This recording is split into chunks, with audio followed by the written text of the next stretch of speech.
अस्सलाम वालेकुम स्टूडेंट्स, कैसे हैं आप सब। उम्मीद है खैरियत से होंगे। लास्ट का जो टॉपिक था हमारा वो था प्रिंसिपल ऑफ मैनेजमेंट। वो आधा हुआ था, आधा जो है इस वाली वीडियो में हम उसको बाकी समझेंगे। प्रिंसिपल ऑफ मैनेजमेंट की जो सिंपल डेफिनेशन आपको नज़र आ रही है उसके अंदर जो है मैनेजर हजरात क्या करते हैं, वो डिसीजन लेते हैं। ठीक है, डिसीजन लेते हैं और इसके अलावा जो है उस डिसीजन के बेस के ऊपर आगे का टारगेट सेट करते हैं, अपने एम्प्लॉयज़ को गाइडलाइन करते हैं। ठीक है, हो गया। फिर इसके बाद जो है वो अपने जो उन्होंने डिज़ायर सोचा हुआ होता है, अपने स्कोप को सोचा हुआ होता है, तो उस स्कोप को हासिल करने के लिए क्या करते हैं, अपने जो है एम्प्लॉयज़ को गाइडलाइन करते हैं। ठीक है, और फिर उनसे काम निकलवाते हैं। 5 फंक्शंस ऑफ ग्रेट मैनेजमेंट, यहाँ पर हमने इसको इस तरीके से लिखा है कि जो मैनेजर्स हजरात होते हैं उनके अंदर 5 क्वालिटीज़ पाई जाती हैं: लीडिंग, स्टाफिंग, कंट्रोलिंग, ऑर्गेनाइजिंग और प्लानिंग। लीड में क्या करते हैं, वो अपने एम्प्लॉयज़ को लीड करते हैं। ठीक हो गया।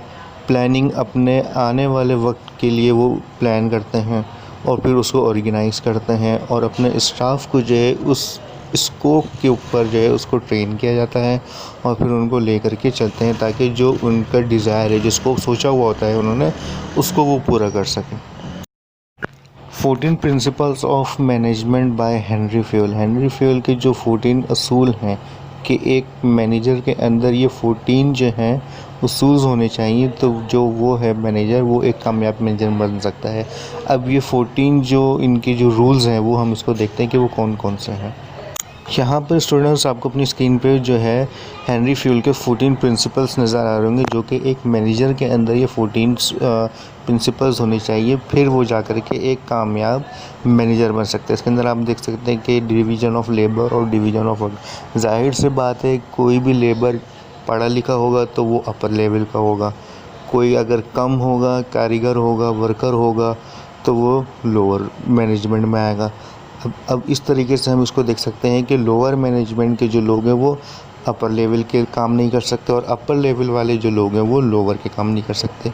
इसी तरीके से हमने क्या करना होता है, हम जो है डिवीज़न ऑफ लेबर को अलग करते हैं उसके काम के लिहाज से, यानी कि जिस लेबर का जो काम होगा उसको हम वही काम देंगे।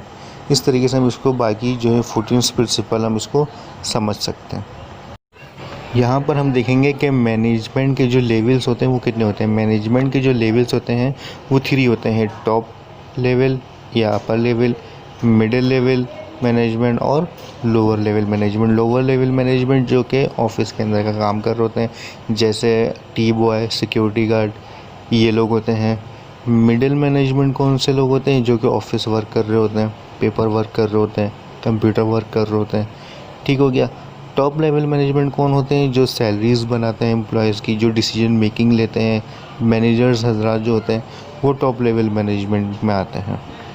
स्टूडेंट्स, अब हम यहाँ पे देख सकते हैं कि हमारे पास सुपरवाइजरी मैनेजर आ रहे हैं, मिडिल मैनेजर आ रहे हैं और टॉप मैनेजर आ रहे हैं। यहाँ पे इनकी कैटेगरीज बताई गई है। जो सबसे नीचे के जो हैं सुपरवाइजरी मैनेजर, उनके अंदर टेक्निकल स्किल बहुत ज़्यादा होती हैं, ह्यूमन स्किल्स जो हैं कम होती हैं और कॉन्सेप्चुअल यानी कि सोचने की जो सलाहियत है वो होती ही नहीं है, बहुत कम होती है। इसके बाद हम अगर मिडिल मैनेजर्स को देखें तो उनके अंदर टेक्निकल स्किल्स होती हैं, ह्यूमन स्किल्स भी बराबर होती हैं और कॉन्सेप्चुअल स्किल्स भी बराबर होती हैं, यानी कि ये तीनों चीज़ें इनके अंदर बराबर होती हैं। अच्छा, अब हम अगर टॉप मैनेजर्स पे आएँ तो उनके अंदर टेक्निकल स्किल्स कम होती है। जाहिर सी बात है, वो उनका काम ही नहीं है कोई टेक्निकल। ह्यूमन स्किल्स उनके पास थोड़ी सी होती है और इस स्ट्रेटजिक यानी कि कॉन्सेप्चुअल स्किल उनके पास ज़्यादा होती है, क्योंकि वो आगे की प्लानिंग कर रहे होते हैं। स्टूडेंट्स, यहाँ पे जो है हम अपने किसी भी प्रोजेक्ट को सक्सेस करने के लिए हमें इन 7 चीज़ों पर अमल करना ज़रूरी है। वो कौन कौन सी हैं? अंडरप्रेनिंग सर्विस डिलीवरी, यानी हमने अपनी जो डिलीवरी सर्विस है वो जो है बिल्कुल एक्यूरेट टाइम पे करनी चाहिए। ड्राइविंग प्रोजेक्ट परफॉर्मेंस, हमारा जो भी प्रोजेक्ट है उसकी परफॉर्मेंस बहुत अच्छी हो।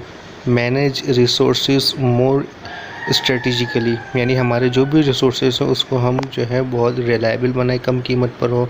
नॉलेज मैनेजमेंट एंड इनोवेशन, यानी हमारे पास मैनेजमेंट की नॉलेज होनी चाहिए और जो नई नई इन्वेंशन हो रही है मार्केट में, हर एक दिन बाद नई कोई इन्वेंशन आ रही है तो हमें उसके लिए भी नॉलेज होनी चाहिए।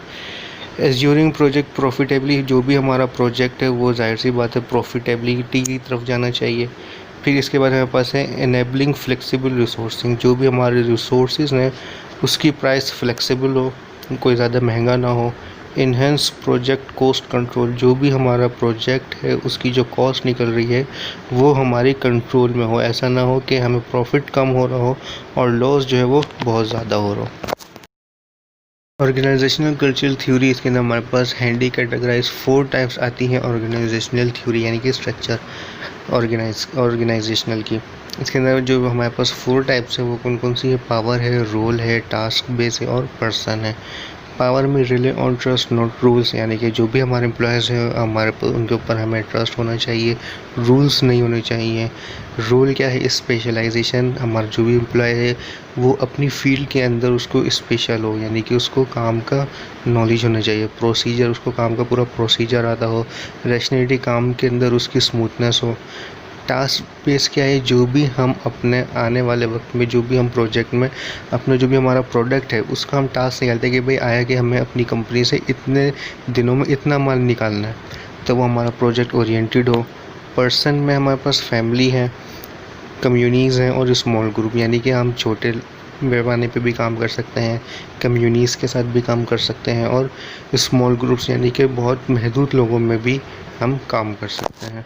स्टूडेंट्स, जैसे मैंने आपको बताया मैनेजमेंट स्किल्स जो है मैनेजमेंट के लिए लाजमी है, किसी भी ऑर्गेनाइजेशन के लाजमी है कि मैनेजर की जो है वो स्किल्स होनी चाहिए। इसके अंदर टेक्निकल्स होनी चाहिए, ह्यूमन स्किल होनी चाहिए और कॉन्सेप्चुअल स्किल्स होनी चाहिए। अब इसको आप जो है पढ़ लीजिएगा, आपको और आसानी से समझ में आ जाएगा। आई होप स्टूडेंट्स कि आपको लेक्चर समझ में आया होगा।